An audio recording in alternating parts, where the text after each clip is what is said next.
भक्ति योग का आरंभ होगा। अनुवाद होगा। तो अनुवाद से हम शुरू करते हैं, ठीक है। तो शुद्ध भक्तों की बहुत एक एक शब्द भागवत का बहुत ध्यानपूर्वक पढ़ना चाहिए। हम जब भागवत पढ़ते हैं, भागवत नष्ट प्रयेषु अभद्रेषु नित्यम भागवत सेवाया, ये जो श्लोक का अर्थ क्या है कि जितने भी अभद्र हमारे जीवन में है, क्या अभद्र है हमारे जीवन में? अनर्थ, या जिसे अनर्थ कैसे? अनर्थ मतलब जिसका हमारे जीवन के लिए कुछ अर्थ नहीं होता है, उसे कहते हैं अनर्थ। हम कौन है? अस्तित्व क्या हमारा? आत्मा है। और आत्मा के लिए जो चीज़ आवश्यक नहीं है, जो निरर्थक है, वो अनर्थ है। तो जो भी चीज़ हम इंद्रिय तृप्ति के लिए करते हैं, भगवान की सेवा छोड़ के जो भी चीज़ करते हैं, वो किस में गिना जाएगा? अनर्थ में गिना जाएगा। पर कोई कहेगा कि शरीर तो मेंटेन करना है, तो शरीर मेंटेन करना अनर्थ है या अर्थ है? अर्थ है। कामस्य न इंद्रिय प्रीतिर, बोले मेरे साथ, लाभो जीवेत यावतः जीवस्य तत्व जिज्ञासा यश्च अर्थ इह कर्मभिः।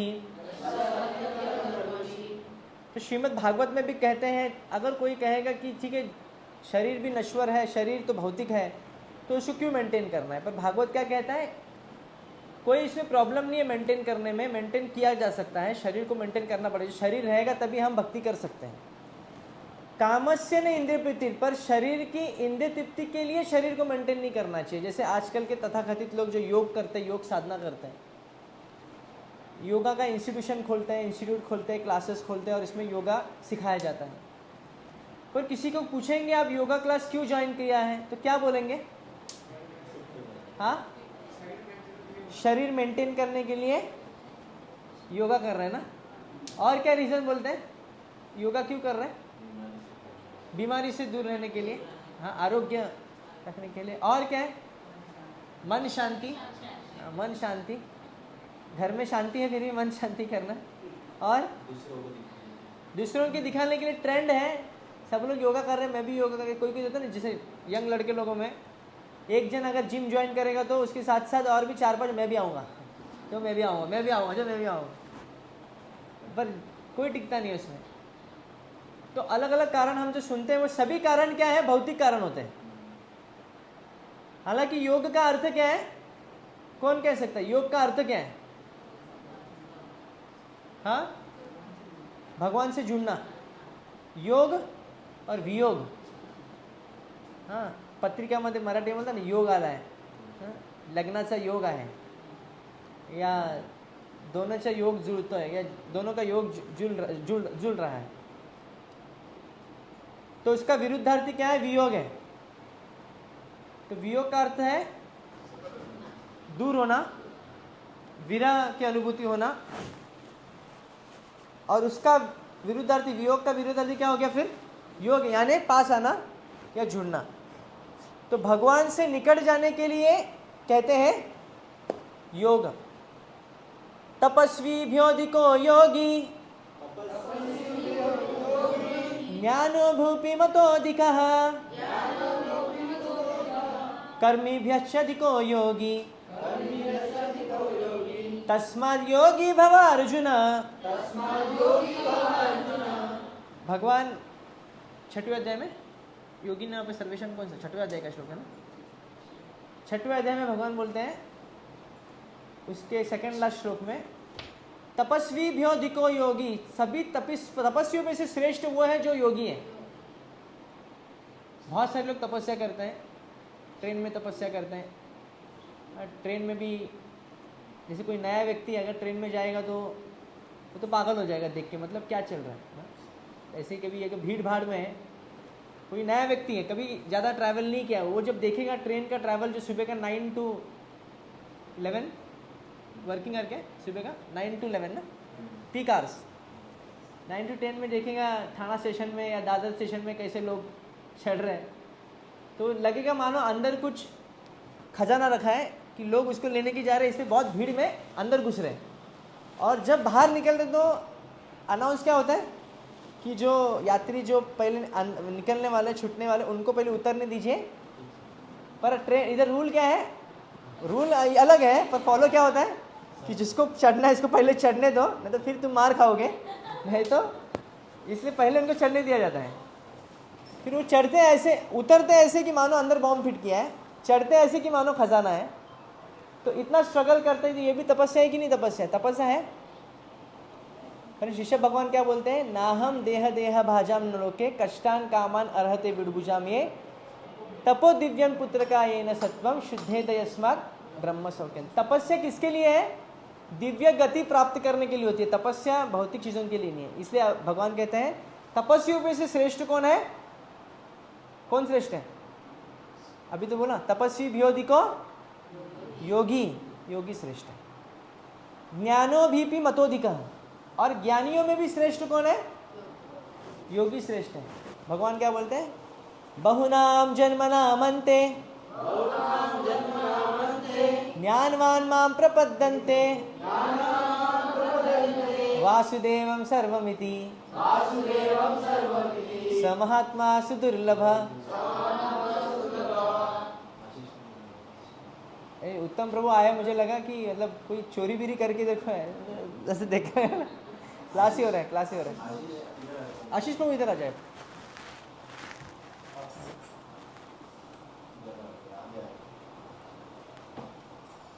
सो बहुनाम जन्मनाम अन्ते, अनेक अनेक जन्मों के बाद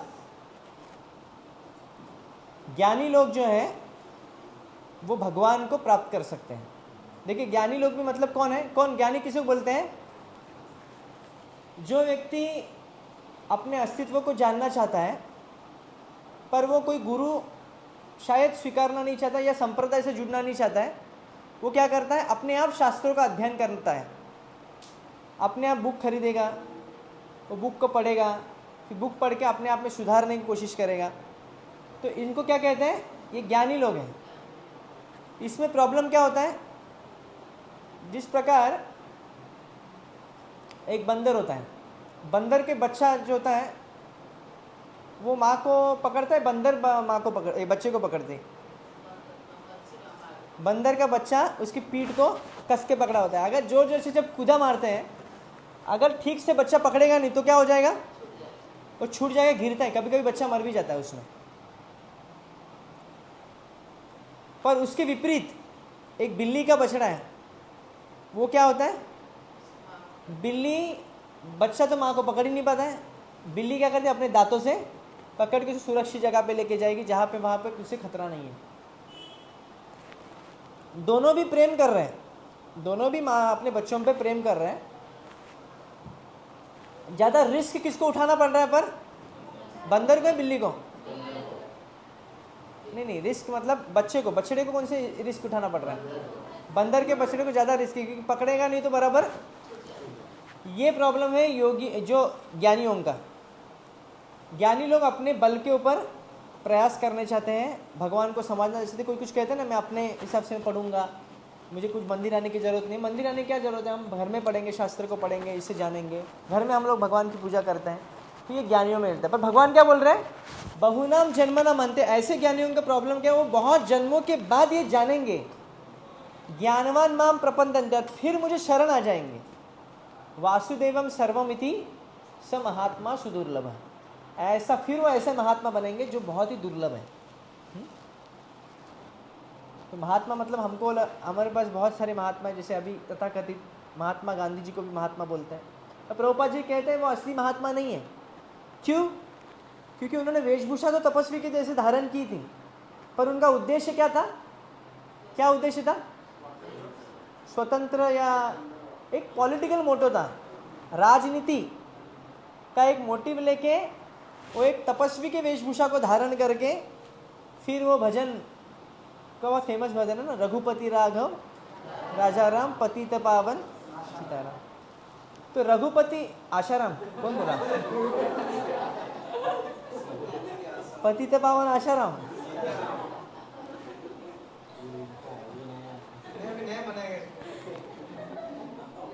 तो ये भजन बहुत ही पारंपरिक भजन है था, पर बाद में इसको 2-3 लाइन जोड़ा गया बाद में, ईश्वर अल्लाह तेरो नाम सबको सन्नति। तो ये जो 2 लाइन क्यों जोड़ा गया, उनका उद्देश्य क्या था कि जो पॉलिटिकल डिसयूनिटी बन गई है हिंदू मुस्लिम लोगों में, उनको एकत्रित करने के लिए, और हिंदू पाकिस्तान का बंटवारा ना हो, बांग्लादेश बंटवारा ना हो, इस उद्देश्य से ये कर रहे थे। पर उसका मूल जो भजन है कैसा है? रघुपति राघव राजा राम पतित पावन सीताराम। रघुपति राघव राजा राम पतित पावन सीताराम। रघुपति राघव राजा राम पतित पावन सीताराम।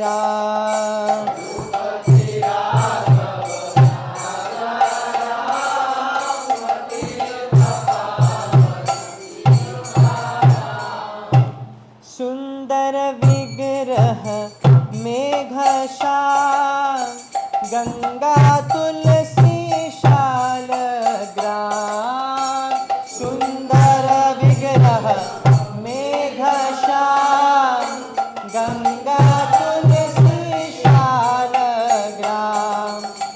सुंदर विग्रह मेघश्याम गंगा तुलसी शालग्राम। सुंदर विग्रह मेघश्याम गंगा तुलसी शालग्राम। भद्रगिरीश्वर सीताराम भगत जन प्रिय सीताराम। भद्रगिरीश्वर सीताराम भगत जन प्रिय सीताराम। भद्रगिरीश्वर सीताराम भगत जन प्रिय सीताराम। भद्रगिरीश्वर सीताराम भगत जन प्रिय सीताराम। जानकी रमणा सीताराम जय जय राघव सीताराम। जानकी रमणा सीताराम जय जय राघव सीताराम। जानकी रमणा सीताराम जय जय राघव सीताराम। जानकी रमणा सीताराम जय जय राघव सीताराम। रघुपति राघव राजा राम पतित पावन सीताराम।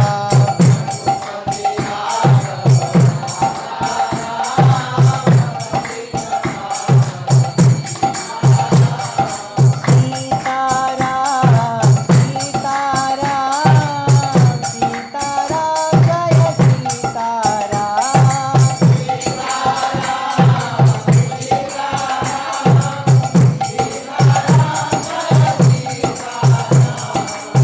सीताराम सीताराम सीताराम जय सीताराम।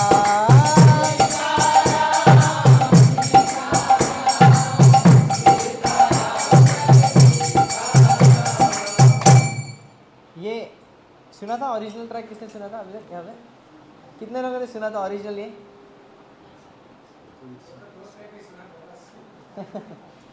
तो ये इसका ओरिजिनल श्री लक्ष्मण आचार्य जी ने श्रीनाम रामायण करके साउथ संप्रदाय में, श्री संप्रदाय के आचार्य ने ये लिखा हुआ पद है। तो इसको क्या हुआ बाद में, इसको फिर 2 लाइन लेके इसका तरोड़ मरोड़ के फिर किया गया। तो इसलिए जो भी हम कुछ गीत गाते हैं, जो भी कुछ, इसलिए प्रभुपाद जी को एक बार पूछा था कि रघुपति राघव राजा राम, ये ईश्वर अल्लाह, ये सब गा सकते हैं हम क्या? शिष्य पूछते, मैं कल ही लेटर में पढ़ रहा था। प्रभुपाद जी बोलते हैं, यही बोले कि गांधी जी का जो उद्देश्य है इस भजन के पीछे ये अलग है, इसलिए हम, वो बाहरी रूप से तो साधु है पर आंतरिक रूप से पॉलिटिशियन है, वो बोलते हैं। तो साधु के भेष में राजनीतिज्ञ हैं, ऐसे उनको बोलते। तो फिर वो हमको, हाँ पर 2 लाइन तो वहाँ पहले की गा सकते हो क्योंकि शायद प्रभुपाद जी को पता, तो शायद से ये भी कोई आचार्य जी लिखा हुआ है इसलिए। तो तपस्वी भ्यो दिको योगी, ज्ञानो भी मतो दिको, कर्मी भ्यश्च दिको योगी। और बचे कौन अभी? कर्मी। कर्मी किसे कहते हैं? कर्मी किसे कहते हैं? कौन कह सकता है कर्मी किसे कहते हैं? जो व्यक्ति अपने इंद्रिय तृप्ति के लिए कार्य करता है वो कर्मी कहा जाता है। पर उसके ऊपर का स्तर है, इंद्रिय तृप्ति करता है पर शास्त्रों के निर्देशानुसार इंद्रिय तृप्ति करता है। जैसे कि शास्त्रों में निर्देश दिए गए हैं कि यज्ञ करने से तुम सूर्य देव, उमा देवी की अगर आराधना करोगे तो अच्छी पत्नी मिलेगी या पति मिलेंगे, जो भी, या अच्छा फैमिली जीवन व्यतीत कर सकते हैं। जैसे माताएं अगर शिव जी की आराधना करेंगे तो अच्छा पति मिलते हैं। मिलते कि नहीं मिलते बाद में पता चलता है। और कुबेर की पूजा करेंगे तो ज़्यादा संपत्ति मिलेगी, लक्ष्मी माता की पूजा करेंगे तो संपत्ति प्राप्त होगी, या सूर्य देवता की अगर कोई उपासना करता है तो उसको आरोग्य की प्राप्ति होती है, बहुत अच्छा हेल्थ रहता है। तो ये सब यज्ञ और अनुष्ठान शास्त्रों में दिए गए हैं, वेद शास्त्रों में ये यज्ञ और अनुष्ठान। इसलिए भगवद गीता में भगवान क्या बोलते हैं, मेरे साथ दोहराइए, यामिमां पुष्पितं वाचम प्रविदन्ति अविपश्चितः वेदवादरतः पार्थ नान्यतस्थिति वादिनः कामात्मान स्वर्गपरा जन्म कर्म फल प्रदा क्रिया विशेष बहुला भोगैश्वर्य गतिम प्रति।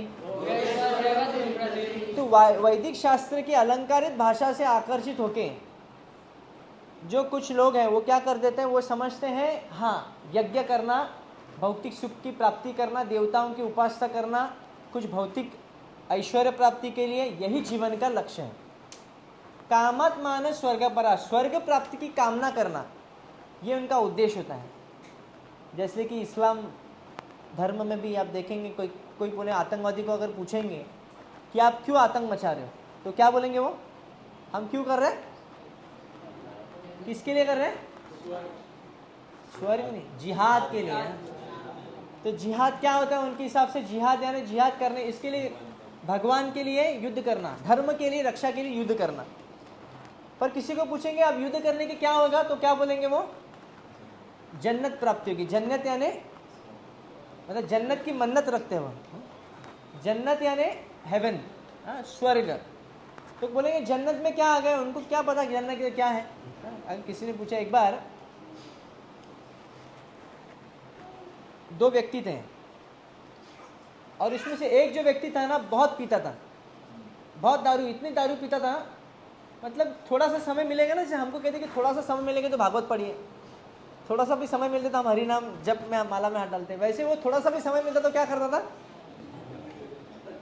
किसी के घर में भी जाएंगे तो बार बार बाथरूम जाता था। बाथरूम के लिए नहीं, किसके लिए, वहाँ के फिर से जब तक पिएंगे तब तक उसका मन शांत नहीं होगा। तो बहुत पीता था, तो दूसरा जो मित्र था ना उसको थोड़ा दया आया, बोले क्या ये करता है, तो उसको समझाता है, तुमको समझ में नहीं आता ज़्यादा पीने से सेहत खराब होगा, वो भी उसको फर्क नहीं पड़ रहा है कुछ, क्या है वो फिलॉसफी जानने लगा, आज है कल नहीं है, जीने हैं कि 4 दिन, बाकी है बेकार दिन, जाए एक बार जवानी जाए तो तो ये फिलॉसफी देने लग गया, खाली हाथ आए थे हम, खाली हाथ जाएंगे तो क्या करना है, जीना तो है तो अच्छी तरह से जी लो ना, ये अभी इसको समझाए कैसे। फिर ये सोचता है, हाँ गरुड़ पुराण का रेफरेंस दे देता है, तो देखो शास्त्र में लिखा है हमारे कि शराब पीने से व्यक्ति को नरक में जाना पड़ेगा। तो फिर वो व्यक्ति पूछता है कि ऐसा, तो वो रमेश बाबू जो है उनका क्या होगा, वो भी शराब पीते हैं, तो वो भी नरक जाएंगे, ठीक है, वो भी नरक जाएंगे। तो जो पीयूष बाबू हो उनका क्या होगा, तो वो भी पीते हैं, तो बोलते वो भी नरक जाएंगे, वो भी जाएंगे, ठीक है। और फिर तो वैश्या जो है, वैश्या जो जिसका नाम रंबा वैश्या करके प्रोस्टिट्यूट, उसका क्या होगा, बोलते हाँ वो भी नरक जाएगी। तो उसके बाद जो जाते हैं वो राजू, वो भी नरक जाएगा, बोलते हाँ वो भी नरक जाएगा। तो बोलते भाई इतने लोग अगर नरक जाएंगे तो असली मजा तो नरक में है, तो स्वर्ग में कौन जाएगा, फिर कोई नहीं है। तो इससे अच्छा मैं किस लिए बोल रहा था ये, इसके पहले मैं क्या बोल रहा था, नहीं इसके पहले एकदम शुरू में ये क्यों बोल रहा था मैं, याम इमाम पुष्पितम वाचम, कि स्वर्ग प्राप्ति करने की इच्छा करते हैं। तो ये आतंकी भी जो उन लोग है उनको क्या करना है, स्वर्ग प्राप्ति करना है। और स्वर्ग में क्या है, वो क्या सोचते कि अप्सराएं हैं वहाँ पे, कितनी 71 अप्सराएं मिलेंगे उनको, एक को 70, यहाँ पे संभली नहीं जा रही है उनको, और वहाँ पे 70, इसमें ही खुश है वो। पर आप देखेंगे वो जो अगर युद्ध कर रहा है वो भगवान के प्रेम के लिए कर रहा है या अप्सराओं की प्राप्ति के लिए कर रहा है, अप्सराओं की प्राप्ति के लिए कर रहे हैं। तो ये क्या हो गया, ये प्रेम है या काम है, ये काम है। ये काम इंद्रिय तृप्ति के लिए लड़ा हुआ युद्ध है, इसलिए वो धर्म में गिना नहीं जाता है। धर्म में भगवान के लिए हर चीज बलिदान करने की व्याख्या है। हाँ, कोई भी संप्रदाय में देखेंगे, कोई भी धर्म में देखेंगे, इसमें ऐसे कहीं ना कहीं आता है कि सैक्रिफाइस, कितना भगवान के लिए कॉम्प्रोमाइज करते हैं, कितना भगवान के लिए बलिदान देते हैं। सीता माता चुप, सिट डाउन। सर्वधर्मान् परित्यज्य मामेकं शरणं व्रज अहं त्वां सर्वपापेभ्यो मोक्षयिष्यामि मा शुचः। तो भगवान भी क्या डिमांड कर रहे हैं, सभी धर्मों का त्याग करके तुम मेरी शरण में आ जाओ। बलिदान, जब तक कोई बलिदान नहीं है, कोई सैक्रिफाइस नहीं है, वहां पे प्रेम हो ही नहीं सकता है। तो ये जो तथाकथित जो वेदवादी लोग हैं, इनको क्या कहते हैं, वेदवादी, जो वेद को तो पढ़ते हैं पर वेद के नियमों को पालन करने के लिए इंद्रिय तृप्ति के लिए पढ़ते हैं, और पालन भी करते हैं इंद्रिय तृप्ति के लिए, यज्ञ अनुष्ठान करते हैं भौतिक इच्छाओं की प्राप्ति के लिए। ऐसे वेदवादी लोग हैं, उनका गति गंतव्य सिर्फ क्या होता है, स्वर्ग तक, और स्वर्ग से फिर से नीचे आने का, और कहाँ पे, फिर से भूमंडल में आके भूलोक में फिर से जिएंगे और अच्छे कुल में हम जन्म लेंगे, इसके लिए वह यज्ञ करते हैं। हाँ? जिस प्रकार कोई अगर स्वर्ग में जाता है, ऐसा कहा जाता है कि स्वर्ग में जब कोई भोग विलास कर रहा है, वहाँ पे देवी देवता भी, बहुत सारे देवता हैं, अप्सरा हैं, और इसमें भोग कर रहा है, पर जैसे जैसे उसका फल खत्म होते आता है तो अचानक क्या हो जाता है, सभी जो बाकी जो देवी देवता है ना, उसको क्रोध में या उसको ना देखते ही माने इनको पहचानते ही नहीं है, अप्सरा भी उससे दूर चली जाने लगती है। तो उसको अचानक समझ में आता है, नहीं हो क्या रहा है मेरे साथ, अभी तक तो अच्छा चल रहा था, पर इसको क्या हो रहा है, फल क्षीण होते जा रहा है उसका। जैसे अबू धाबी में सबसे बड़ा होटल कौन सा है, बुर्ज खलीफा अबू धाबी में, किधर है वो, दुबई में। हाँ, तो उधर बहुत सबसे कॉस्टली होटल है, क्या है वो, बिल्डिंग है ना वो तो बिल्डिंग है। हाँ, इतना बोलने ही नहीं आएगा। तो वहाँ पे जाने के बाद किसी को रहना है, वो कब तक रह सकता है वहाँ पे, जब तक उसके पास बैंक बैलेंस है। और जैसे ही बैलेंस ख़त्म हो जाएगा, क्रेडिट कार्ड की कंपनी भी उसको क्रेडिट देने के बंद कर देगी, तभी उसको क्या करना पड़ेगा, खाली करना पड़ेगा, छोड़ना करेगा ना। पहले सर बोलते थे सब वेटर लोग, और ये बाद में क्या बोलेंगे, चल यहाँ से बाहर निकल। पैसा नहीं बोलेंगे तो सर भी सब गया। सर तो तब तक, जैसे आप मॉल में जाते हैं तो सब वो पीछे लगे थे, सर क्या चाहिए आपको, सर। पर जब इसको पता चलता है एक फूटी कौड़ी, उसके पास आपको जाएंगे भी नहीं। तो जब तक आपके पास कुछ पैसा है तब तक आप भोग कर सकते हैं। उसी प्रकार स्वर्ग में तेत्वम भक्त स्वर्गलोक विशालम क्षिणे पुण्यम मर्तलोकम विशंति। तब तक भोग करेंगे जब तक आपके पास कुछ बैलेंस है पुण्य कर्म का, और जैसे ही पुण्य कर्म क्षीण हो जाएंगे तब क्या हो जाएगा, मृत्यु लोक में हम फिर से आएंगे। तो ये वेदवादी लोगों का काम है और उनका यही गंतव्य है कि सिर्फ हम स्वर्ग लग जाए, सिर्फ यज्ञ अनुष्ठान करें, इसलिए ऐसे इनको भी कर्मी कहा जाता है। ठीक है, तो कर्मी व्यश्यदिको योगी, कर्मियों भी सबसे श्रेष्ठ कौन है, योगी। भगवान क्या बोलते हैं, तपस्वी भ्योदिको योगी ज्ञानोभ्योपि मतोदिकः कर्मी व्यश्यदिको योगी तस्मात् योगी भवार्जुन। इसलिए अर्जुन तुम क्या बनो, योगी बनो। तो फिर अर्जुन ने क्या किया, अपने गांडी नीचे छोड़ दिया, पद्मासन में बैठ गया और ध्यान में लगाने, ध्यान मुद्रा में गए अर्जुन और प्राणायाम करने लगे, जिम्नास्टिक एक्सरसाइज करने लगे। क्या किया, शीर्षासन किया। क्या किया फिर अर्जुन ने युद्ध लड़के योगी बन गए। तो योगी का मतलब क्या है, योग मतलब लोगों को क्या लगता है, योग मतलब, इसलिए अलग अलग आजकल कोर्स करते हैं ना, सर्टिफिकेट लेते हैं योग करने के बाद, थोड़ा इंस्टीट्यूट में ज्वाइन करने के बाद वहाँ पे योग एक सर्टिफिकेट देते हैं, हाँ ये एक्सपर्ट है, ये सिखाने लायक है योगा। पर ये योग के नहीं, ये भोग के एक्सपर्ट हो गया है। योग से वो उसने शरीर अच्छा बनाने का प्रयास किया है, वो अच्छा शरीर बनने के बाद उस शरीर का क्या करने वाला है, उसे भोग ही करने वाला है। तो भोगैश्वर्य प्रसक्ता नाम, इसलिए उसके बाद में जो यामिमं पुष्पितम वाचम, उसका वर्ष के बाद में का श्लोक क्या है, क्यों लोग इतने स्वर्ग में जाने की अभिलाषा करते, क्यों अच्छा जन्म चाहिए, भोगैश्वर्य प्रसक्ता नाम तया प्रतचेतसा व्यवसायात्मिक बुद्धिर समधौ न विधीयते। तो जो भोग ऐश्वर्य की जिसकी आसक्ति जब ज्यादा हो जाती है ना, ज्यादा जब हमारे पास आसक्ति, मानो एक अभी एक इतना सी आसक्ति है, अभी हम इसके आधी आसक्ति लगा देंगे भोग ऐश्वर्य में, तो बची आधी आसक्ति हम भक्ति में लगाने की कोशिश कर रहे हैं। तो आधी आसक्ति के भगवान में लगा दी, तो आधी आसक्ति पर लगेगी कहाँ पे, भोग में लगने वाली है। अगर 75% आसक्ति लगा देंगे भगवान की बची, तो कितनी बची, 25% भोग में रहेगी। तो पूरी 100% लगाएंगे तो क्या हो जाएगा, भोग में 1% भी आसक्ति नहीं रहती है। इसलिए वासुदेव भगवती भक्ति योग प्रयोजितः जानाति आशु वैराग्यम। जैसे भगवान के कृष्ण के प्रति जिसकी रति बढ़ती है, जो भक्ति करता है, उसमें आहिस्ता आहिस्ता, इसमें लिखा है ना, धीरे धीरे क्या हो जाता है, श्रद्धा रतिर भक्ति अनुक्रमिष्यति, उसमें श्रद्धा रति भक्ति आने लगती है, ऑटोमेटिकली विरक्ति उसको बाकी चीज़ों से आएगी। इसलिए कभी कभी हम देखते हैं ना, जब कृष्ण कॉन्शियस में जुड़ते हैं, भाई पहले पहले होता था रिलेटिव्स में जाने में अच्छा लगता था हंसी मजाक करने में, विवाह में जाने के, शादी में जाने के लिए बहुत अच्छा लगता था। हाँ, एक आइसक्रीम प्लेट 2-3 प्लेट खाएंगे हम, स्वीट भी बहुत खाएंगे। पर अभी शादी में बुलाएंगे तो सोचना पड़ता है कि जाऊँ या नहीं जाऊँ, उधर तो खाऊंगा नहीं कुछ मैं, तो शादी में क्यों जाते थे, खाने के लिए जाते थे, और जाना ही नहीं, खाने तो वाले नहीं है, तो शादी में जाके क्या करें।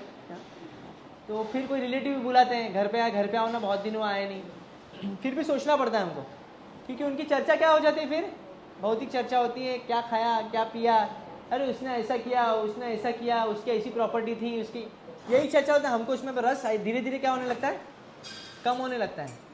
यही भक्ति का लक्षण है, विरक्ति का लक्षण है। जैसे कोई हॉस्पिटल में एडमिट होता है, कोई बीमारी है, मान लीजिए उसको डायबिटीज़ है, तो डायबिटीज़ के लिए वो एडमिट हो गया ट्रीटमेंट के लिए, तो डायबिटीज़ कम हो रही है, थोड़ी थोड़ी कम हो गई, मान लीजिए पहले 100% थी, अभी कितने 80% हो गई। तो 80% हो गई, तो वो, इसका मतलब क्या है, आगे वो कम होगी या बढ़ेगी, ज़्यादा होगी, अगर ट्रीटमेंट लेते रहेगा तो कम होगी, क्योंकि अभी कम हो गई, रिजल्ट मिला है। उसी प्रकार कभी कभी हमको लगता है, अरे भक्ति क्यों नहीं हो रही है, हमको इतना शुद्धता क्यों नहीं आ रही हमने, पर वो कम हो गए है ना। तो अभी कम हो गई है, 2 साल में अगर थोड़ी कम हुए तो 4 साल में और कम हो जाएगी, फिर 8 साल में और कम हो जाएगी। तो काम क्रोध लोभ मोह पहले जितना था अभी उतना नहीं हो सकता है, वो धीरे धीरे धीरे घटता जाएगा, फिर आके रुक जाएगा, कम एकदम नील जैसा हो जाएगा। तो हमको प्रमाण क्या है, अगर अभी तक कम हो गया तो आगे भी, अगर मैं जुड़ा रहूँगा तो आगे भी कम हो जाएगा। तो ये लक्षण है। इसलिए भगवान भगवद्गीता में कहते हैं कि जो लोग ज़्यादा भोग ऐश्वर्य से आसक्त रहते हैं वो कभी भी भक्ति ध्यानपूर्वक या निष्ठा से कर नहीं पाएंगे। इसलिए क्योंकि उनका क्या है, फोकस क्या है, उनका लक्ष्य जो है वो विभिन्न है। क्या बोलते हैं इसको, व्यवसायत्मक बुद्धि एक कुरु नंदन बहुशाखाय अनंतश्च बुद्धय व्यवसायिनाम। इसका एक लक्ष्य है, एक फोकस है, वो टारगेट को अचीव कर सकता है। पर उसको टारगेट को भी अचीव करने का 10 चीज़ यहाँ पे भी है उसके सामने, तो क्या हो जाएगा, वो भ्रमित हो जाएगा और इसको पता नहीं ये भी लूँ या ये भी लूँ या वो भी करूँ, तो कभी भी इसमें वो उत्तीर्ण नहीं हो सकता, अपने लक्ष्य को प्राप्त नहीं कर सकता। पर जिसका एक ही लक्ष्य है वो इसके चांसेस ज़्यादा है प्राप्त करने का। तो इसी वजह से जब भोग ऐश्वर्य की ज़्यादा कामना करते हैं, इसलिए कुंती महारानी भी बोलते हैं जन्म ऐश्वर्य शुत श्रीभीर एदमान मदः पुमान् नैह अर्हति अभिधातुं वै त्वम किंचन गोचरम। जन्म ऐश्वर्य, बहुत सारी पढ़ाई लिखाई की है श्रुता श्री, बहुत सारी संपत्ति है मेरे पास, बहुत सौंदर्य है, बहुत शक्ति है मेरे पास। एदमान मदपुमान, जिसका मद हो जाता है, इसको मद यानी घमंड, जब घमंड हो जाता है तो क्या हो जाता है, नहीं वह रहते, ऐसा कभी भी नहीं होगा वो व्यक्ति मुझे अहेतुकी भाव से प्रार्थना कर सके, अहेतुकी अकिंचन भाव से प्रार्थना कर सके। अकिंचन भाव मतलब क्या है, किंचित ही मेरा कुछ नहीं है, ऐसा व्यक्ति जो समझता है संसार में मेरा कुछ नहीं, सब कुछ भगवान का है, वो अकिंचन भाव है। आमार बोलीते प्रभु आर किछु नाई, आमार बोलीते प्रभु आर किछु नाई, आमार बोलीते प्रभु आर किछु नाई, आमार बोलीते प्रभु आर किछु नाई, तुम्ही आमार मात्र पिता बंधु नाई,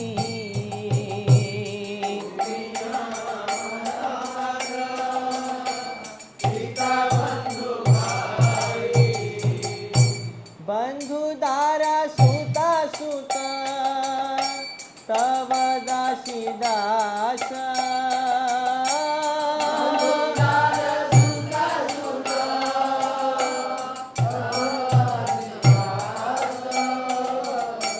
सीत संबंध जरा आमार प्रयास,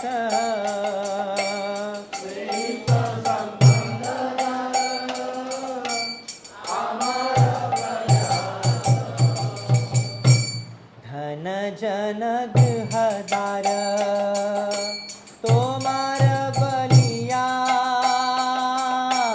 धन जन तोमार बलिया, रक्षा करियामि मात्र सेवक हइया,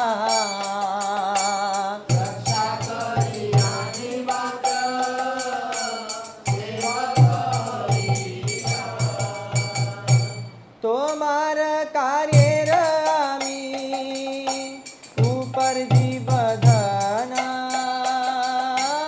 तोमार कार्य आमी ऊपर जीवधना,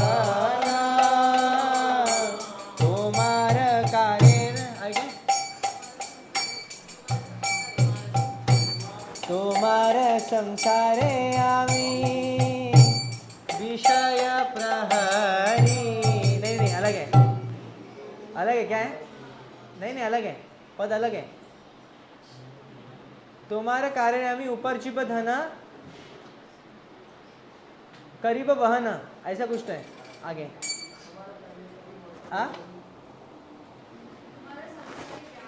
हाँ, तुम्हारे संसारे व्यय करीब बहना। तो ये भाई अब भजन में क्या बोल रहे हैं, हमारा बोली थे और कुछ नहीं, मेरे बोलने के लिए, मेरा कुछ बोलने के लिए और कुछ है, कुछ नहीं है, सिर्फ क्या है, आप ही मेरे हो। तो मान लीजिए कोई भिखारी है। अब भिखारी क्या मांगता है, भीख मांगता है कि नहीं, कैसे मांगता है?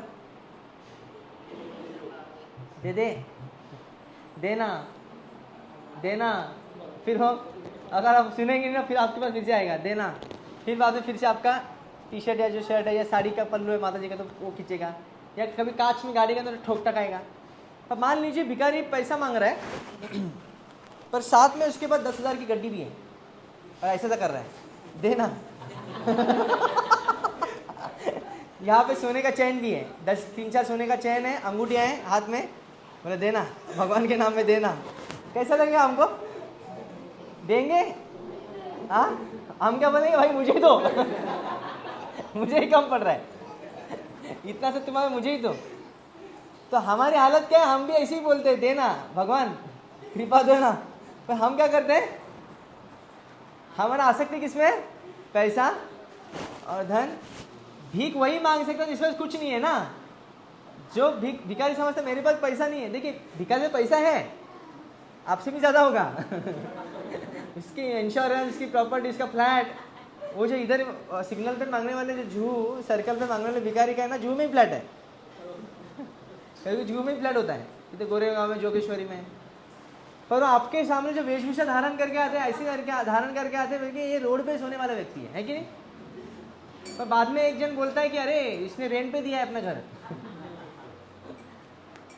तो जब पूरा वेशभूषा के साथ और पूरा जेन्युइनली जब मांगता है हमको देने के लिए प्रवृत्त हो जाता है ना सामने वाला व्यक्ति, उसी प्रकार भगवान के बाद हमारा प्रॉब्लम क्या, हम क्या है, हम एकदम शूट बूट पे जाते हैं। हाँ, हम एकदम अच्छी तरह से टिप टॉप होके पूरा सेल्फ सफिशिएंट, कुछ नहीं, मुझे ज़रूरत नहीं मुझे कुछ, फिर बोलते भगवान कृपा देना। ऐसी कृपा मिलेगी क्या हमको? भीख मांगना मतलब हमको भिखारी जैसा, अरे ऐसा नहीं है अभी कल फटा हुआ कुर्ता पहन के जाने का मंदिर में, ऐसे नहीं।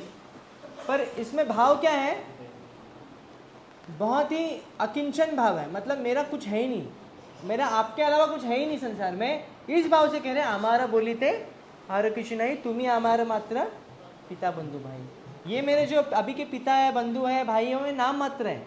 एक्चुअल पिता और बंधु मेरे कौन है? त्वमेव माता पिता त्वमेव, त्वमेव बंधु सखा त्वमेव, त्वमेव विद्या द्रविणम त्वमेव। ये और है ना, कायेन वाचा मनसेन्द्रियत बुद्ध्यात्मना विनिमित्त कामात् करोमि यत्तत् सकलं परस्मै नारायणे समर्पयामि। ये बहुत पहले मुझे भी याद है, गणपति की आरती के टाइम में भी करते थे और कोई स्कूल में भी पढ़ाई करते थे, कई स्कूल में भी ये उच्चारण किए थे। इसका अर्थ कभी जानने की कोशिश नहीं किया कभी। कायेन वाचा मनसेन्द्रियत, मेरे काया से, मेरे शरीर, बुलाओ उसको। कायेन वाचा, अपनी काया से, शरीर से, वाचा से, मन से, क्या है? कायेन वाचा मन से इंद्रियता, और इंद्रियों से, और क्या? बुद्धात्मना प्रकृति स्वभाव करोमि यत्तत् सकलम परस्मै। जो भी अपने में शरीर से, अपनी वाचा से, अपनी काया से, अपने मन से, अपनी इंद्रियों से, अपनी बुद्धि से जो भी करूं, क्या करूं? आपको ही समर्पण करता हूं। कल ऐसा नहीं बोलने का मैं रेलवे स्टेशन में बॉम्ब फिट करते होते भगवान के लिए था, ऐसा नहीं है। मतलब भगवान के लिए समर्पित करना मतलब भगवान जो चाहते वो करना। यत् करोसि यदस्नासि यज्जुहोसि ददाति यत् तपस्यासि कौन्तेय तत्पुरुषम अदर्पणम। भगवान भगवद गीता में बोलते जो भी तुम कुछ करो वो मेरे लिए कर्म करो, जो भी कुछ तुम खाओ वो मुझे पहले अर्पित करो, जो भी कुछ तुम दान करो वो मुझे पहले दान करो, तो जो भी कुछ तुम्हारे पास है वो मुझे समर्पित करो। अभी युद्ध भी करना है तो तुम मेरे लिए करो। तो ऐसा बोलेंगे जो भी कुछ करो, तुम कुछ भी करो मुझे समर्पित। बोलते हैं ना, कोई बोलते कि कर्म ही भगवान है, तुम जो भी कर्म करो भगवान है, वर्क इज वर्शिप बोलते हैं ना। पर ऐसा नहीं, ये गलत धारणा है। हाँ, कर्म भगवान है तब जब वह कर्म भगवान के लिए किया जा रहा है, तभी वो सेवा भी भगवान की जितनी ही इंपॉर्टेंट है। तो इसलिए जो भी कुछ मैं अपने इंद्रियों से करता हूँ, जो भी अपने शरीर से करता हूँ, जो भी वाचा से करता हूँ, जो भी मन से बुद्धि से, वो किसके लिए कर रहा हूँ? मैं आपके लिए नारायणेपि इति समर्पयामि, मैं नारायण के प्रति समर्पित होता हूँ। तो हमारा जो भी कुछ कार्य हम करते हैं वो घर गृहस्थी का कार्य क्यों ना हो, इसलिए बंधु दारा सुता सुत तव दासी दास सेहित संबंध जारा हमारा प्रयास है। तो भगवान कहेंगे कि ठीक है, तुम कहते हो नाम मात्र के लिए तुम्हारे बंधु है, तुम्हारे पिता है, तुम्हारी पत्नी है, बच्चे हैं, तो तुम इतना संबंध क्यों जोड़ के रखे हो उनसे? तो संबंध क्यों जोड़ा हो मेरे से? क्योंकि आपका ये कौन है? ये दास है, आपके अंश है ना, इसलिए मैं उस हिसाब से मेरे संबंध जुड़ा हुआ है उनसे। आपका ये सही तो संबंध जा रहा है, हमारा प्रयास है, मेरा प्रयास, मैं जो प्रयास कर रहा हूँ, प्रयास यानी प्रयत्न करना, मैं जो भरण पोषण करने की इनकी जो प्रयत्न कर रहा हूँ वो किसके लिए कर रहा हूँ? क्योंकि वो आपके सेवक हैं, दास हैं। मम एवं शो जीवलोके जीवभूत सनातनः मनसाष्ठानि इंद्रियाणि प्रकृतिस्थानि कर्षति। भजन देखा आता है कि भजन दिन नहीं आता है। तो ममय वंश, भगवान भगवद गीता में जब भगवत धाम का वर्णन करते हैं, अपने धाम का वर्णन करते हैं, न तद भासयते सूर्यो न शशांक न पावकः यद गत्वा न निवर्तन्ते तद धाम परमं मम। जो मेरे धाम में आता है, जो मेरा धाम है स्वयं प्रज्वलित है, उसको कोई उजाले की जरूरत नहीं है, ना सूर्य की जरूरत है, ना चंद्रमा की आवश्यकता है, ना अग्नि की आवश्यकता है, ना इलेक्ट्रिसिटी की आवश्यकता है। ऐसा मेरा धाम है जो तेजोमय धाम है, और जिसमें जो प्रवेश करता है यद गत्वा निवर्तन्ते तद धाम परमं, फिर से इस भूलोक में वह आता नहीं है। तो भगवान अपना एड्रेस बताते हैं, कैसा मेरा एड्रेस है, मेरा रेसिडेंस कैसा है, पर फिर क्यों बताते हैं? उसके नेक्स्ट फ्लो में क्या बोलते हैं? ममय वंशो जीवलोके, क्योंकि तुम मेरे अंश हो। जीवलोके जीवभूत सनातन, और सभी जीव जो है वो सनातन अंश है। ऐसे नहीं कि मेरे आज ही मेरे अंश हो, कल तक मेरे अंश नहीं थे, आज अंश हो और कल भी नहीं हो सकता, ऐसे भी नहीं है। कल भी तुम मेरे अंश थे, आज भी तुम अंश हो, और आगे भी सदैव मेरे अंश में हो। ओम पूर्णमद पूर्णमिदम पूर्णात् पूर्णमुदच्यते पूर्णस्य पूर्णमादाय पूर्णमेव शिष्यते। जैसे कोई एप्पल है, अगर एप्पल का 1/4 भाग अगर निकाल दिया जाए तो कितना बचा? 3/4 बचा। इसका और 1/4 भाग निकाला तो कितना बचा? हाफ बचा। फिर और 1/4 निकाला, फिर जो बचा वो मैंने खा लिया। अभी कितना एप्पल बचा? एक भी नहीं, सब खाली, सब बांट दे, एक भी एप्पल बचा। पर भगवान का जो नियम है ना वो अलग है। वो एप्पल से अगर मान लीजिए भगवान एप्पल की तुलना की जाती है, ओम पूर्णमिदम पूर्णात् पूर्णम उदच्यते पूर्णस्य पूर्णम आदाय, अगर उस पूर्ण से 1/4 भाग निकाल देंगे तो कितना बचना चाहिए? 3/4 ना। पर फिर भी कितना बचेगा? एक एप्पल। वो एप्पल वैसे ही रहेगा। और फिर ये जो पूर्ण निकाला है ना, ये अपने आप में कंप्लीट रहेगा। जैसे अभी देखिए भगवान के शरीर से, रोम से अनेक ब्रह्मांड निकले। कोई बोल सकता है कि ये ब्रह्मांड में ना ऐसी कमी है, ये ब्रह्मांड में ये कमी है, ये ब्रह्मांड में ये कमी नहीं है, ऐसा कोई नहीं बोल सकता है। हर ब्रह्मांड अपने आप में संपूर्ण है। हर ब्रह्मांड में सूर्य है, एक सूर्य होता है। हर ब्रह्मांड में एक सूर्य होता है, और इस सूर्य केंद्र होता है, केंद्र बिंदु सूर्य होता है, और उसके इर्द गिर्द सभी ग्रह घूमते रहते हैं। तो एक बल्ब फिट करते हैं भगवान, एक लाइट फिट करते हैं ताकि सभी ग्रहों को लाइट मिल जाए, नहीं तो कोई ग्रह में लाइट नहीं होती है। तो हर ब्रह्मांड अपने आप में पूर्ण होता है। इतना ही नहीं, जितने भी जीव इसमें प्रवेश करते हैं वो जीव भी अपने आप में पूर्ण होते हैं। भगवान को बार बार आके, जैसे कोई माता है अपने बच्चों को बार बार कपड़ा, छोटा सा कपड़ा पहनाना पड़ती है ना, भगवान को बार बार हस्तक्षेप करना नहीं पड़ता है। इस सृष्टि को सिर्फ बटन लगाने के बाद अपने आप सृष्टि निर्माण हो जाती है, अपने आप सृष्टि चलती है, अपने आप सृष्टि नष्ट भी होती है। इसे साइंटिस्ट लोग कहते हैं ना भगवान नहीं है। क्यों भगवान नहीं उनको लगता है? क्योंकि भगवान दिखता नहीं है। जैसे ऑपरेटर है, मशीन का ऑपरेटर अगर सामने नहीं है तो मान लीजिए बच्चे को क्या लगेगा? मशीन अपने आप चल रही है ना। बच्चे को लगता है ना पापा पापा ऑटोमेटिक चल रहा है, ऑटोमेटिक बोलते हैं ना। पर इस दुनिया में कोई ऑटोमेटिक चीज़ होती ही नहीं है। बोलते कार ऑटोमेटिक है, बोलते ना कार ऑटोमेटिक है, ठीक है ऑटोमेटिक चलाओ, फिर एक्सीडेंट होगा तो किसको पकड़ेंगे? कार वालों को ही पकड़ेंगे ना, बोलेंगे ऑटोमेटिक कार है कुछ प्रॉब्लम नहीं, ऐसे नहीं है ना। ऑटोमेटिक कुछ नहीं होता है। ऑटोमेटिक का मतलब क्या होता है? ये संसार ऑटोमेटिक चल रहा है अगर कोई बोल रहा है, इसका मतलब क्या है? जो कंट्रोलर है, जो इसका क्या बोलते हैं, संरक्षण करता है, या कंट्रोल की हिंदी में क्या बोलते हैं?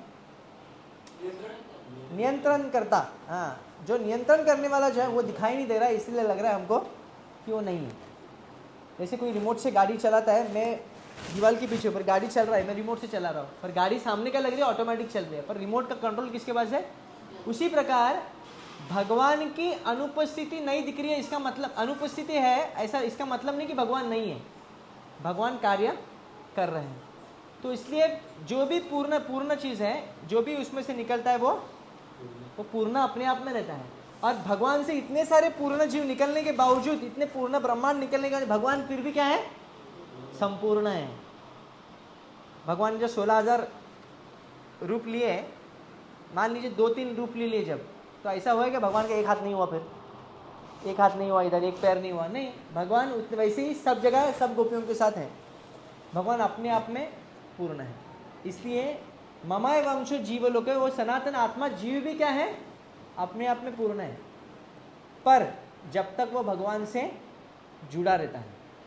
इसलिए भगवान कहते हैं तुम मेरे सनातन अंश हो, पर प्रॉब्लम क्या हो गया है? प्रकृति स्थानी कर्षति, तुमको इतना कष्ट करना क्यों पड़ रहा है? क्योंकि तुम एक फॉरेन जगत में आ गए। जैसे मान लीजिए मैं भारतवासी हूँ, अभी जैसे मैं भारत में रह रहा हूँ, एकदम रिलैक्स, कुछ टेंशन नहीं, किधर भी जाओ किधर भी घूम रहा हूँ। पर मान लीजिए मुझे गल्फ कंट्री में डाल दिया अफगानिस्तान में डाल दिया, उधर का गवर्नमेंट कौन सा है? तालिबानी। उधर ज़्यादा बातचीत नहीं होती है, उधर बंदूक बोलती है, बंदूक भी सब काम करवाती है। तो वहाँ पे जाएंगे, समझो आपको वहाँ पे कुछ दिन के लिए जाएगा कि यहाँ पे आप जैसे कंफर्टेबल रह रहे थे वहाँ पे रह सकते हैं? नहीं, मैं भारत की नागरिक हूँ, मुझे ये अधिकार है, मेरा मूलभूत अधिकार ये है, फ्रीडम ऑफ स्पीच। इधर तो फ्रीडम ऑफ स्पीच बहुत है। प्राइम मिनिस्टर की निंदा करो, कोई कुछ बोलने वाला नहीं है। सीएम की निंदा करो, कोई कुछ बोलने वाला नहीं है।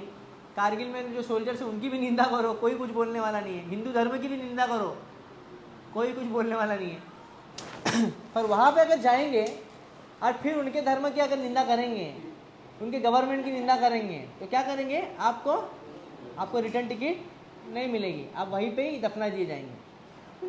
तो क्यों? वहाँ का जो रूल है, सिस्टम है, वो अलग है। उसी प्रकार जीव सनातन है, हर जीव की इच्छा है कि वो मरे नहीं, वो सदैव जीवित रहे।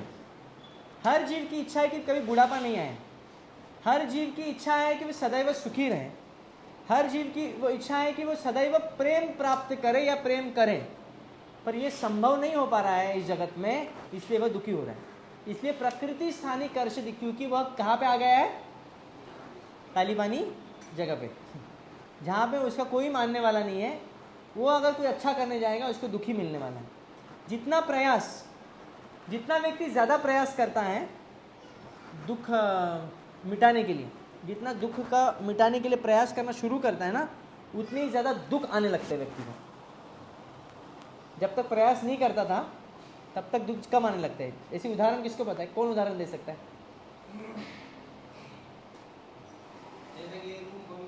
हाँ, 5 साल से रूम बंद है। हाँ, 5 साल से रूम बंद है। जैसा हम खोलते हैं, दूर व्यक्ति बैठा रहता है। हाँ, तो झाड़ू लेके मारते हैं तो बहुत ज़्यादा उठता है। हाँ, जैसा कि रूम बंद था तो धूल उठता नहीं था, झाड़ू लेके जो घुमाया धूल पूरा हम पे आने लगा। ऐसे तो ये कहना है कि जब धूल है अंदर, पर हमको तकलीफ नहीं होती, क्या कुछ नहीं, पर जब हम जब साफ सफाई जब करते हैं तो धूल उड़ जाती तो तकलीफ होती है। पर ये सटीक उदाहरण इसके लिए नहीं हो सकता, क्योंकि कि यहाँ पे क्या है, हम अपना, ये तो सच है, धूल तो है ना, पर धूल है ना, ये है, धूल तो है, इसमें मना नहीं कर सकते, साफ सफाई करनी पड़ेगी और हमारे अच्छे के लिए। पर यहाँ पे हमारा प्रॉब्लम क्या है? गृहेषु कुट धर्मेषु कुर्वन् दुखेषु अतंद्रितः कुर्वन् दुःखपतिकारं सुखवन् मन्यते गृह। जो व्यक्ति घर में रहने वाला व्यक्ति है, उसको क्या लगता है कि मैं बहुत दुख झेल रहा हूँ, तो मैं ये प्रॉब्लम का सॉल्व करूँगा ना, मैं सुखी हो जाऊँगा। मैं ये प्रॉब्लम का सॉल्व करूँगा तो सुखी हो जाऊँगा। फिर दूसरा प्रॉब्लम आता है, फिर ये प्रॉब्लम का सॉल्व करूँगा, मैं सुखी हो जाऊँगा। फिर ये ऐसे करते करते प्रॉब्लम की श्रृंखला शुरू हो जाती है। एक साधारण सा बालक है, उसका एक्चुअली इतने मेजर प्रॉब्लम्स नहीं होते हैं। उसके प्रॉब्लम्स क्या होते हैं? मेरी बैट ले ली, उसके लिए रोएगा वो। मेरा बॉल नहीं है, मुझे खेलने को नहीं मिल रहा है। छोटी मोटी प्रॉब्लम होती है। पर जैसे थोड़ा बड़ा होने लगता है, स्कूल में जाने लगता है, थोड़ी सी प्रॉब्लम बढ़ती है। और फिर जब और बड़ा होने लगता है तो प्रॉब्लम, फिर वो सोचता है कि क्या शादी करूँगा तो सब प्रॉब्लम खत्म हो जाएंगे। अभी जिससे शादी कर रहा है उसके भी प्रॉब्लम, जिसके भी प्रॉब्लम्स, प्रॉब्लम 1 + प्रॉब्लम 2 = प्रॉब्लम 3 बन जाएगा ना, तो प्रॉब्लम तो कम नहीं होगा। तो क्यों होता है? क्योंकि व्यक्ति जब जैसे उम्र बढ़ती है ना, वो प्रॉब्लम्स को घटाने के लिए प्रयास भी उसका बढ़ते रहता है। स्टार्टिंग में वो शरणागत था पेरेंट्स के प्रति, कुछ टेंशन नहीं है, लेकिन उसी प्रकार जितना हम ज़्यादा उड़ी मारेंगे ना, ज़्यादा दलदल में क्या होता है ना, ज़्यादा हिलेंगे तो क्या होने वाला दलदल में, जितना ही नीचे आएंगे। तो इसलिए ये जो क्या है, ये जो संसार है दलदल के समान है। ज़्यादा हिलने की कोशिश करेंगे ना, ज़्यादा हलचल करेंगे, ज़्यादा प्रतिकार करेंगे, कुर्वन् दुःख प्रतिकारम, दुख का ज़्यादा प्रतिकार करने जाएंगे तो क्या होगा? दुख की ज़्यादा बढ़ने वाला है। सुखवन मन्यते गरीब, पर वो घर में रहने वाला व्यक्ति क्या समझता है कि मैं सुखी हो रहा। जिस प्रकार जब महायुद्ध के समय पे किसी को 3rd डिग्री पनिशमेंट दिया जाता था, पनिशमेंट में क्या करते थे, इसको ना व्यक्ति को डुबा देते पानी के अंदर। तो पानी में डुबाते थे, तब तक डुबाते थे जब तक सांस कम ना पड़े, और जब लग रहा है ये मर जाएगा अभी, तभी उसको थोड़ी देर के लिए उठाते थे। और फिर वो क्या करता था, लंबी सी सांस लेता था, और फिर जब सांस लेने के बाद फिर से उसको तो ऐसे चलता रहता था ये श्रृंखला। पर जब वो सांस लेता है उसको क्या लगता है, ओह कितना अच्छा लगा मुझे। तो वैसे ही हम अभी जो कुर्वन् दुःख प्रतिकारम, जो दुःख प्रतिकार जब करते थे, वो थोड़ा सा जो समय है जो सांस लेने का है, उसको हम सुख मानते बैठते। फिर क्या आने वाला है? दुख आने वाला, फिर से आपको पानी में डुबाने वाला। तो क्या कर सकता है ऐसा करे तो? समाश्रिता ये पाद पल्लवम प्लवम, मेरे से दोहराइए, समाश्रिता ये पाद पल्लवम प्लवम, महत्पदम पुण्य यशो मुरारे, भवाम बुद्धिवत्स परम पदम पदम, पदम पदम यदि पदम न तेषाम। हर पद में यहाँ पे क्या है? विपद। शास्त्र तो यही कह रहा है कि हर पद में यहाँ पे विपद है। अगर हर कोई व्यक्ति सोचता है कि नहीं मैं ना अभी मैं अच्छा मेहनत करूँगा, फिर कल सुखी हो जाऊँगा, है ना? ज़्यादा लोग ऐसे ही करते हैं ना, फ्यूचर को सिक्योर करने में अपना वर्तमान को बिगाड़ देते हैं। फ्यूचर को सिक्योर करने में अपना वर्तमान की सिक्योरिटी को खो देते हैं कि मैं कल सुखी हो जाऊँगा, मेरे कल बच्चे पढ़ेंगे ना, कल मैं ऐसा घर लूँगा, फिर कल मैं आराम से रहूँगा। पर आप देखेंगे सब जो बूढ़े लोग क्या आराम से रह रहे, वो नहीं रहते आराम से, उतना ही ज़्यादा चिंता खाती हैं। अंगम गलितम मुंडम दशना विहीनम जात तुंडम रुद्धापि गृहीत्वा दंडम तदापि मुच्यन्ति आशपिंडम।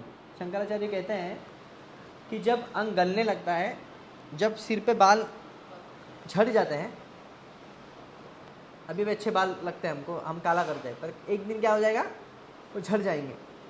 और जो हमारा स्किन है, हम इतना कॉस्मेटिक लगाते हैं या हम आईने में देखते हैं, वो भी क्या होगा, फोल्डिंग्स हो जाएगा। उसको क्या बोलते हैं, सुरकुती, क्या बोलते हैं हिंदी में, झुरिया। हाँ, झुरिया पड़ेंगे।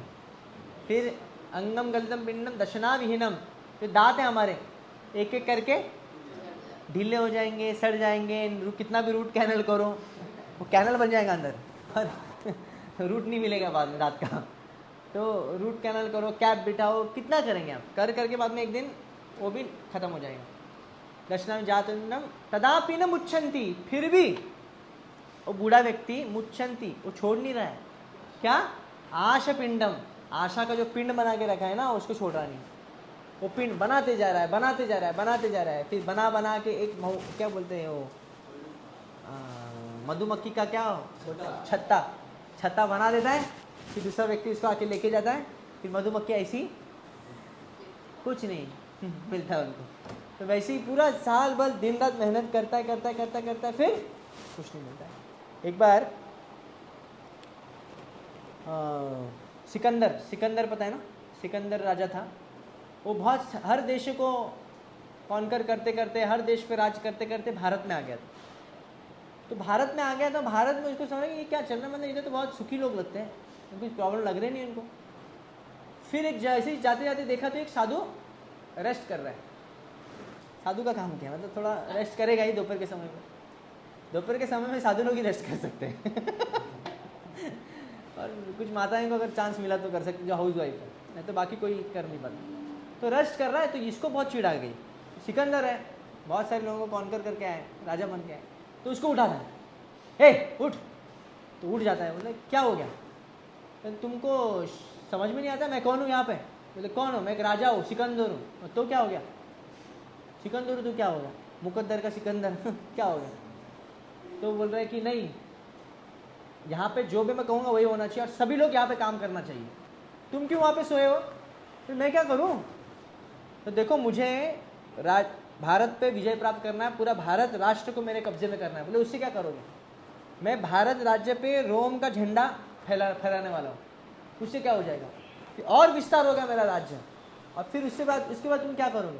बोले फिर मैं रोम में जाऊँगा, पूरे साम्राज्य को इतना बड़ा करूँगा पूरा पृथ्वी में, फिर मैं रोम में जाके वहाँ से कंट्रोल करूँगा पूरे राज्य को, सब जगह जितने भी राज्य बने वहाँ से कंट्रोल करूँगा। फिर उससे कि मेरा जो लड़का है ना उसको मैं राजा बनाऊँगा, और फिर तो उसको राजा बनाएंगे, उसको राजा बनाऊँगा, फिर मैं आराम से रहूँगा। तो भी साधु बोलता मैं क्या कर रहा हूँ? फिर जो तुम इतना मेहनत करने के बाद करोगे तो मैं भी अभी से ही कर रहा हूँ, मैं मेहनत करना नहीं चाहता। तो वही चीज़ है, हम जिसके लिए तपस्या करनी चाहिए उसके लिए ज़्यादा करनी चाहिए। अगर भौतिक चीज़ों के लिए ज़्यादा तपस्या करेंगे हमारा समय चला जाएगा। चाणक्य पंडित कहते हैं, मेरे साथ होएगा, आयु कर्म वित्तन्व विद्या निधनमेव च गर्भ पंचैतानि सृज्यन्ते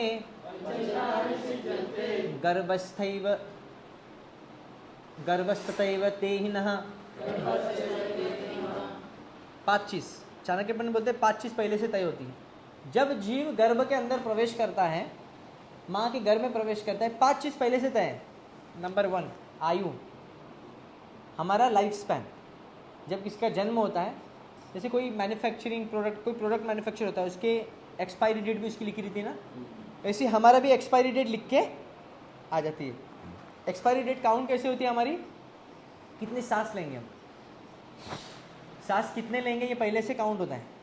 जो जितना ज़्यादा सांस लेगा जल्दी जल्दी उतना जल्दी जाने वाला समझ ली।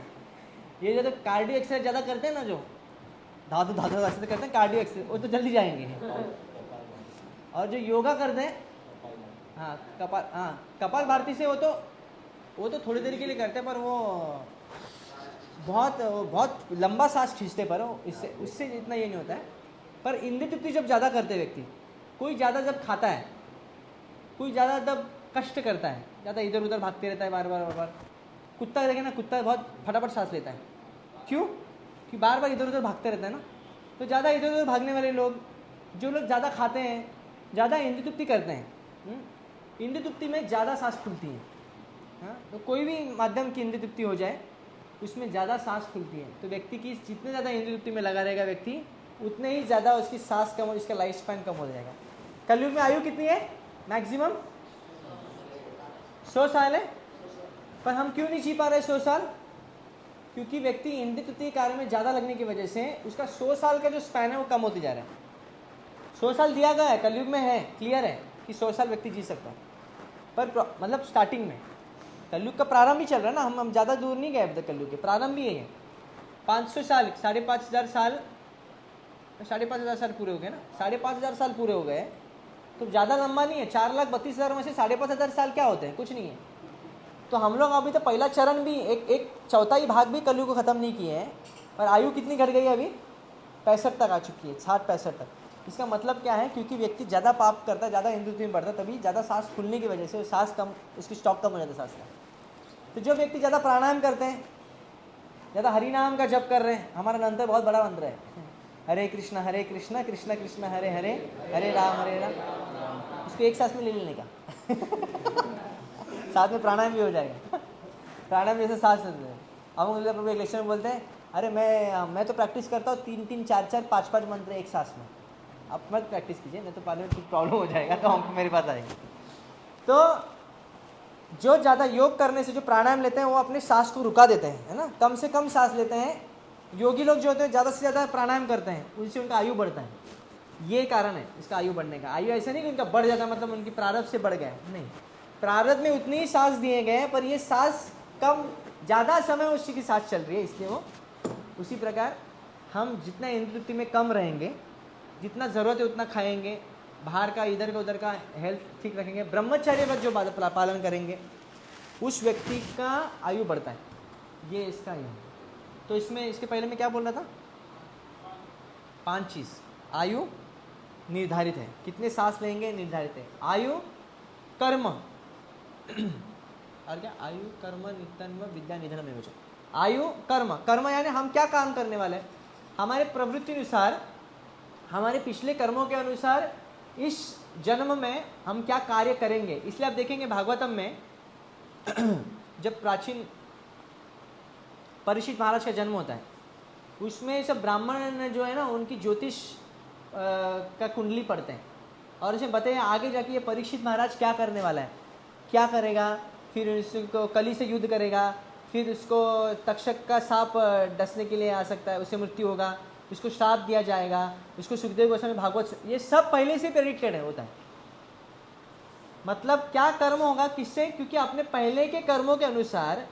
इसलिए कोई ज़्यादा बहुत अच्छा ज्योतिष शास्त्र जो बहुत निपुण है, उसमें क्या उसको वो आपके पिछले जन्म का भी बात बता सकता है, और आगे आप कौन सा जन्म लेंगे, आपकी कौन सी शरीर तैयार हो रहा है आपके आगे जन्म, आपके अभी के कार्य के अनुसार वो भी बता सकता है, अगर बहुत निपुण ज्योतिष तज्ञ रहेगा तो। अभी के पता नहीं, पहले के हो सकते होते थे। तो आयु कर्म हमारा तय, वित्तन्व यानी वेतन, पैसा, धन जितना भी हम लोग कमा रहे हैं वो क्या है, पहले से फिक्स है।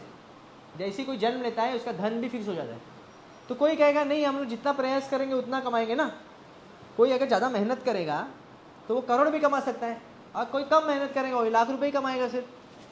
तो इससे फ़र्क क्या है, फ़र्क ये है कि भले ही कोई व्यक्ति करोड़ रुपए कमाए, पर भोग करने के जो प्रारब्ध है उसमें वो सिर्फ 1000 रुपये का कर रहेगा, तो 1000 रुपये ही भोग कर पाएगा वो।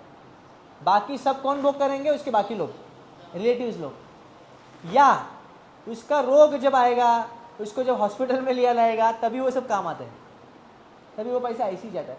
वो दिखने में लगेगा करोड़पति है, पर वो जीवन उसका रहेगा भिखारी जैसा। इससे वो हाफ पैंट में घूमेगा, फटी हुई जीन्स पहनेगा, फिर इसको कहाँ भी सोएगा, किधर भी रहेगा, और काम करते रहेगा दिन भर। देखते हैं ना, ज़्यादा भी हाई प्रोफाइल लोग कभी कभी देखेंगे ज़्यादा ही काम करते हैं, ज़्यादा इधर उधर होते हैं, नींद सोते भी कम है, उनको गोलियां खानी पड़ती है सोने के लिए। तो इसका मतलब क्या है, वो दारिद्र्य का जीवन उसको प्राप्त लाभ है, उसको प्रारब्ध में है, पर उसको क्या है, वो आर्टिफिशियली उसने धन संपत्ति बना दिया अभी, पर वो भोग नहीं कर पाए। तो आयु कर्म वित्तन्व, वित्तन्व भी प्रारब्ध में है, प्रारब्ध से आता है। विद्या, हम जो विद्या अर्जित करने वाले हैं, कोई म्यूजिक में विद्या करेगा, कोई धनु विद्या करेगा, या मिलिट्री साइंस लेगा, कोई साइंस में करेगा, कोई मेडिसिन में करेगा, ये सब विद्या भी पहले से प्रेडिक्टेड होती है। ये कौन से क्षेत्र में वो अपना ये करेगा, या कुछ विद्या करेगा ही नहीं, पागल रहेगा, वो भी पहले से प्रेडिक्टेड है। आयु कर्म वित्तन्व विद्या निधन, और मृत्यु किस डेट पे है ये भी पहले से फिक्स है। तो सबको अगर समझिए, आपको डेट दिया जाएगा मृत्यु का, कि आज कोई अगर सेमिनार हुआ, एक व्यक्ति आया, बोले सबका मृत्यु का डेट बता सकता हूँ, क्या जानना चाहेंगे, पता करना चाहेंगे, हाँ या ना, नहीं, हाँ या ना करना चाहेंगे, आप करना चाहेंगे मृत्यु का डेट पता करना चाहिए, नहीं पता करना चाहेंगे? मैं समझा, मैं बोलूँगा कि मृत्यु का डेट मुझे पता है अभी, आपका बताओ या नहीं बताओ। एक एप्लीकेशन इंस्टॉल कर लो, मृत्यु का डेट पता चल जाएगा। मत बताओ ना, और किसको कोई है ऐसा, मतलब बोलेगा हाँ बताओ बताओ बताओ, हाँ बताओ बताओ। अभी क्या है संसार में पड़ा, हमारा हो गया सब अभी कंटाला। वो कंटाल क्या है, अभी जब थोड़ा रिटायर्ड होने का टाइम आ गया ना, इसलिए वो कंटाल आता है। पर जो यंग व्यक्ति है ना, उसको नहीं नहीं नहीं जीने दो, मरने की बात मत करो तुम। हाँ तो वो क्या बोलते हैं, वो कायर लोग बात करते हैं मरने की। हाँ नेगेटिविटी, नेगेटिव बात मत करो तुम। तो हमारा जन्म मृत्यु विद्या निधनम एवं जो सब पांचों चीज तय है, तो इसलिए चाणक्य पंडित क्या बोलते हैं के अनुसार इसमें पांचों चीज में हमको मेहनत नहीं करनी चाहिए ज्यादा। कर्माणि एवाधिकारस्ते मा फलेषु कदाचन मा कर्मफल हेतुर्भर मा ते संगस्व कर्मणि। कोई कहेगा कर्म तो करना पड़ेगा ना, पर इसलिए भगवान इसमें ही बता रहे कर्माणि एवं अधिकार, तुम्हें कर्म करने का अधिकार ही है, करना पड़ेगा, करने तो करने, बिना कर्म का तो रह नहीं सकते। माँ फलेश, फल का कोई अधिकार नहीं तुमको, कदापि नहीं। क्यों? पिछले जन्मों के अनुसार पहले मैंने तुम्हारे फल तय कर दिए। तुम अभी झगड़ो मत फल के लिए, मुझे नहीं मिला, मैं इतना मेहनत किया, मैंने इतना इतना ये किया, मैंने बेटे का इतना सेवा, मैं बेटा कुछ वो कंप्लेन करना ही नहीं है। क्यों? पहले के जन्मों का कर्मों का फल अभी तुमको मिलने वाला है, ये भगवान ने निर्धारित कर दिया है, तुमको फल का कोई अधिकार नहीं है अभी तुमको। अभी सिर्फ ना कर्म करना, इसलिए करना पड़ेगा क्योंकि अधिकार दिया गया है, बिना कर्म के रह नहीं सकता व्यक्ति कोई। माँ फलेशु करना चाहिए, माँ कर्म फल हेतुर्भुर। हाँ, कर्म न करना ये कभी भी दिमाग में मत लाना, क्योंकि ऐसा करेंगे तो ज्यादा उत्पाद मचने वाला है, फिर तो बहुत पागल हो जाओगे। माते संगस्व कर्मणि। हाँ, कभी भी ऐसा दिमाग में नहीं डालना चाहिए कि मैं कभी भी कर्म नहीं करूंगा, अब आराम से बैठूंगा, वो होगा भी नहीं, और करने जाओगे तो और ज़्यादा डिप्रेशन में आ जाओगे। तो इसलिए हमको कर्म करने का अधिकार है, हमको कमाना चाहिए, हमको पढ़ाई करना चाहिए, हमको काम करना चाहिए, हमको अपने हेल्थ का देखना चाहिए। मैं बोला ना, कामस्य निंद्यते लाभो जीवेत यात। हमको अपने हेल्थ का ध्यान उतना ही रखना चाहिए जितना हमको बॉडी को मेंटेन करना। और जाकी समय क्या है? जीवस्य तत्व जिज्ञासा, तत्व जिज्ञासा करनी चाहिए कि मैं कौन हूँ, मेरा अस्तित्व क्या है, मेरा भगवान से क्या संबंध है। ये करने के लिए हमको मनुष्य देह मिला है, और बाकी किसके लिए नहीं। बाकी चीज़ तो पहले तय हैं, तो ज़्यादा मेहनत। इसलिए प्रभुपाद जी क्या कहते हैं, जो हमारी ऊर्जा है, जो ऊर्जा शक्ति हमको प्रदान की गई है भगवान द्वारा, या अन्न के द्वारा भी जो हमको मिल रही है, सूर्य के द्वारा जो हमको एक ऊर्जा शक्ति प्राप्त हो रही है, ये ऊर्जा जो शक्ति है उसको कहाँ पे लगाना चाहिए? भगवान की सेवा में लगाना चाहिए ज़्यादा से ज़्यादा। क्योंकि भगवान की सेवा जो है ना, वो प्रेडिक्टेड नहीं है, वो प्रारब्ध में नहीं है, वो आपकी इच्छा के ऊपर निर्भर है। ऐसा कहीं पे भी ज्योतिष शास्त्र में नहीं रहेगा ये भगवान, ये भगवत धाम जाएगा, ये भगवान को भक्ति की ये उम्र को प्राप्त करेगा। हाँ, कोई नित्य सिद्ध भक्त जब इस धर्मधारा पे अवतरित होता है तभी उसका प्रेडिक्शन हो सकता है। जैसे प्रभुपाद जी का 108 मंदिर बनाएंगे, पहले ही बताया गया था। किसी किसी में सन्यासियों पहले से ही होता है। तो ऐसे कोई विरला होते हैं जो नित्य सिद्ध यहाँ पे प्रकट होता तभी होता है, पर साधारण जीव का भक्ति कभी भी प्रारब्ध में नहीं होती, वो अपने इच्छा पर है। इससे तो भगवान बोल रहे हैं ना, यथे इच्छसि तथा कुरु। हे अर्जुन, भगवान बोलते हैं इति ते ज्ञानम अख्यातम गुह्यात् गुह्यतरम मया विमृशैतदशेषेण यथे इच्छसि तथा कुरु। हे अर्जुन, इति ते ज्ञानम अख्यातम, मैंने तुमको अभी जितना ज्ञान आवश्यकता था सब ज्ञान दे दिया भगवद गीता द्वारा। गुह्यात् गुह्यतरम मया, और गुह्य से गुह्य चीज तुमको बता दी। ऐसे गुह्य चीज क्या है? योगी नाम पे सर्वेशाम अद्गतिनाम, योगी में श्रेष्ठ भक्ति योगी है। उससे गुह्य चीज क्या है?